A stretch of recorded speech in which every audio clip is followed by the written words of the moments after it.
we'll open it up to questions. If you don't mind raising your hand, we'll pass around the microphone.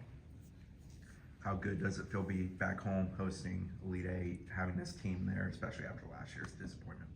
Priceless in every way, right?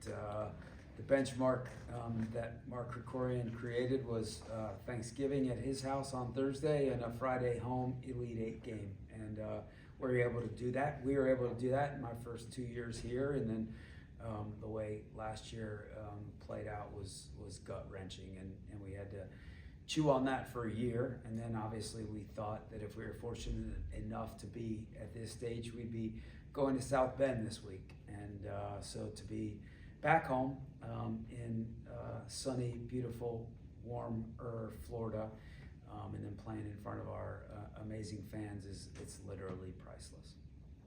You talk about that second half. Obviously, you guys went up with the goal from Mimi at the break, but you get the second one, Georgetown starts pressing, and you're able to get that third. How important was that, and how impressed with the response from the team were you? Yeah, we talked a lot of going into that game about just mentality, right? And being the tougher team, both physically and emotionally, and dealing with tough moments. And it was so big to get a goal before the end of the first half.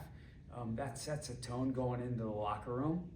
And then we came out with that energy in the second half, and then we're 2-0 and should be going away at that point. And then, made a couple mistakes and kind of let them get a little bit of juice and rhythm. And now all of a sudden we're in the fight of our lives. And so that third goal, obviously, just it got us the game back, and then we were able to hold on for those final 12 minutes. So much like being back home, that goal, literally priceless. I think when Mimi had the nosebleed before she came back in and scored a goal, looked like might have been Taylor Suarez. I can't remember exactly who was vocal with her teammates. What has it been like in the tournament as far as players having kind of focus in game to make sure everybody's on the same page? Yeah, we talked in training on Saturday, the day before the Georgetown game. We challenged our players. We said, guys, this is it. This is win or go home, win or season over. You got to have the gumption to put yourselves out there. And Taylor Suarez, so glad you mentioned her. She has just grown so much.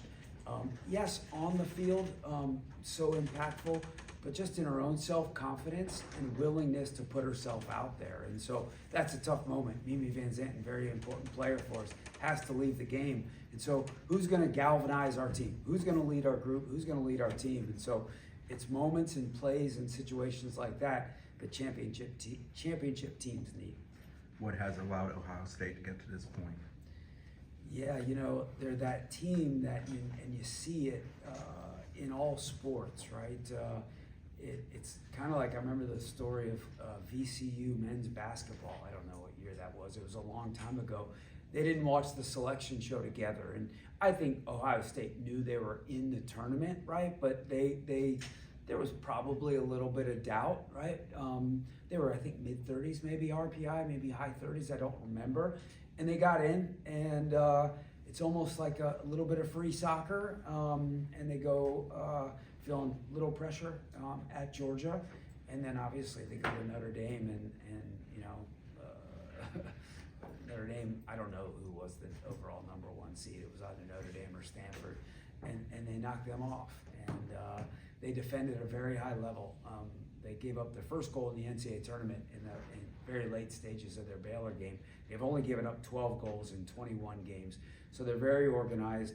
They have great size as a team, very well coached, have a lot of older players, a lot of all Big Ten team players. It's going to be literally and figuratively a tall challenge for us. Following up, Coach, like you said, this is a team with 2 clean sheets so far in the NCAA tournament, and one against Notre Dame. Basically through 90 minutes and 2 overtimes. Just tactically, defensively, what are they doing that's making it so difficult to find the net? Yeah, organized. They stay in spaces. They clog spaces. They don't let teams. It's very hard to get behind them, and that's Notre Dame loves to get behind teams. And no real clean, free, or limited clean, free, good looks. Notre Dame had 36 shots in that game, but only I think 5 or 6 were on frame, right? So, you tell your team, right? And even sometimes when we man mark certain players on set pieces, even if they get a head on it, it can't be a clean head, right? It's got to be disrupted. And so they're a very disruptive group. And then they have phenomenal goalkeeping. Their goalkeeper was the goalkeeper of the year. I don't remember whether she's a senior or a fifth-year senior. She's tall. She's got a big presence. So it's a collective thing. They're playing in a 4-4-2, and they don't really sit in. I mean, they sat a little deeper in that Notre Dame game, but I think that was kind of the shape that the game took. But like I said, they are organized, they're cerebral, and they don't get pulled out of many places or spaces. Anything else?